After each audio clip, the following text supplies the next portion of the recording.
পরিবারের উপার্জনকারী বলতে রাজ্জাক একা, তার দুটো বাচ্চা, তার পরিবার খুবই মর্মাহত। আমরা ওদেরকে আশ্বস্ত করলাম যে মাননীয় মুখ্যমন্ত্রীর প্রতি আস্থা রাখুন, নিশ্চিতভাবে রাজ্যের প্রশাসন এই খুনের পেছনে যারা জড়িত আছে তাদেরকে খুঁজে বার করবে এবং দৃষ্টান্তমূলক শাস্তির ব্যবস্থা করবে।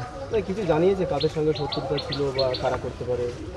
দেখুন, এখানে বিরোধী দলেরই করেছে, এখানে আর নতুন করে আর কিছু বলার নেই। এখানে রাজ্জাকের জনপ্রিয়তা, তার সক্রিয় রাজনীতি, এটাই হয়েছে রাজ্জাকের কাল, যার কারণে আজকের এই ঘটনা ঘটে। পরিবারের অনেকটা তার ওয়াইফ দাবি করছিল তাকে একটা সরকারি চাকরি বা দেখুন, এ বিষয়ে আমি মাননীয় মুখ্যমন্ত্রীর সঙ্গে কথা বলবো এবং আমাদের নেতা অভিষেক বন্দ্যোপাধ্যায়ের সঙ্গে কথা বলবো।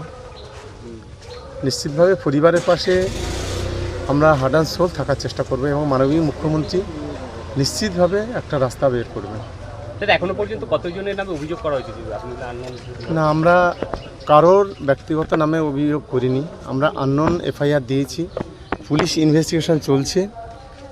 আমাদের প্রশাসনের প্রতি পূর্ণ আস্থা আছে যে তারা সঠিক তদন্ত করে প্রকৃত খুনি যারা তাদেরকে খুঁজে বের করবে।